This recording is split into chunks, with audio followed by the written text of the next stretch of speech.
दूसरी वर्षगांठ मोती बोवन लीला। तीसरा भादो रसमयी फुहारे बरसाता हुआ आया। उसी समय कन्हैया की दूसरी वर्षगांठ पर मंगलाचार हुआ। इस भादो में गोकुल में अनोखी वर्षा आई। हीरे सुवर्ण और मणियों की वर्षा नंद बाबा ने की। इस वर्ष में ब्राह्मण रूपी मेंढक वेद वाणी पढ़ रहे थे और ब्रजवासियों के हृदय में आनंद रस लहरा रहे थे। दही घी दूध के गहरे पनारे बह रहे थे, जिनके साथ मणि लुढ़क रहे थे। अनेक प्रकार के बाजे बजाकर अपना स्वर स्वर्ग लोक तक पहुंचा रहे थे। कोकिल और चातक की तरह मागध और सुत वृंदावली गा रहे थे और 6-7 ग्वाले और गोप मिलकर मोरों सा नृत्य कर रहे थे। नंद यशोदा ने अनेक वस्त्र आभूषण गोप गोपीजनों को पहनाए थे। वे नृत्य करते हुए शोभा दे रहे थे। ब्रज की स्त्रियां रंग रंग की साड़ियां पहने आनंद से नृत्य कर रही थी, तो ऐसा लगता था कि रंग बिरंगे बादलों को लपेटकर बिजली नाच रही हो। वन के वृक्ष फल पत्ते और फूल से युक्त ऐसे लगते थे मानो वन भी झालर लटका कर प्रसन्न हो रहा हो। वन की आग रूपी दरिद्रता बुझ चुकी थी और सरोवर रूपी याचक भरकर बह रहे थे। नंद यशोदा के सुंदर यश की नदी बढ़ रही थी, जिसमें सारा ब्रज डूब रहा था।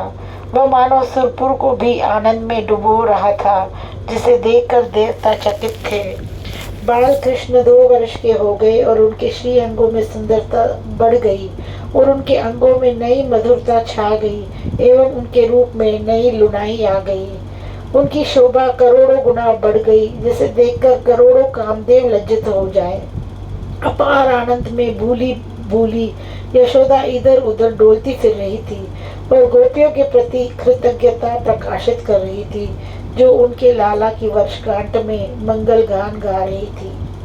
उन्होंने ब्राह्मणों का पूजन करके उन्हें बहुत दान दिया और उनसे आशीर्वाद पाकर प्रसन्न हुई।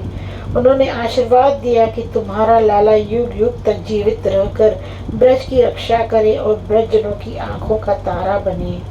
मैया ने अनेक उपाय करके और लाला को बड़े प्रलोभन देकर यह प्रयत्न किया कि वह कहीं बाहर न जाए, नहीं तो यदि किसी गोपी के घर झगड़ा कर आया और वह उल्हाना देने आ गई तो आज आनंद के दिन अमंगल हो जाएगा। मैया ने कहा, लाला मैं तुझे मणि का सुंदर मोर दूं, जो भूमि पर रखते ही पूंछ पंख फैलाकर नृत्य करेगा, और एक हीरे का बछड़ा दूं, जिसे नंद बाबा तेरे लिए लाए हैं, जिसकी कला को देखकर तू उस पर बलि बलि जाएगा। वो बा बा करता हुआ गैयों की ओर भागता है और उनके थन पकड़ने के लिए बार बार ललचाता है। ऐसा कह के वे खिलौनों का खेल दिखाकर उसे घर में ही रहने को फुसलाए रही। उन प्रलोभनों में लुभाया हुआ कन्हैया आंगन में खेल रहा है। मैया ने विधिवत वर्षगांठ का पूजन किया, फिर वन में खेलने को आज्ञा कन्हैया को दे दी। आज्ञा पाकर प्रसन्न मन कन्हैया गोप सखाओं के साथ जाकर आनंद मनाने लगा। वह घनी कुंजों में उसके साथ गया और लताओं वृक्षों और भंवरों से खेलने लगा। गोपियाँ यह न जान पाई कि कन्हैया कहाँ चला गया। अस्तु वे अपने अपने घर जाने को व्याकुल हो गई। सभी यही सोचती थी कि वे हमारी ही ओर देख कर गए हैं, इसलिए हमारे ही घर गए होंगे। मैया उनको हीरो का हार देकर और उनका श्रृंगार करके विदा कर रही थी। श्री कृष्ण ने सखाओं का साथ ही छोड़ दिया और वे किसी गोपी के घर गए, जो अकेली बैठी कृष्ण की छवियों का ध्यान करती हुई तथा उनकी लीलाओं और गुणों का गान करती हुई आंसू बहा रही थी।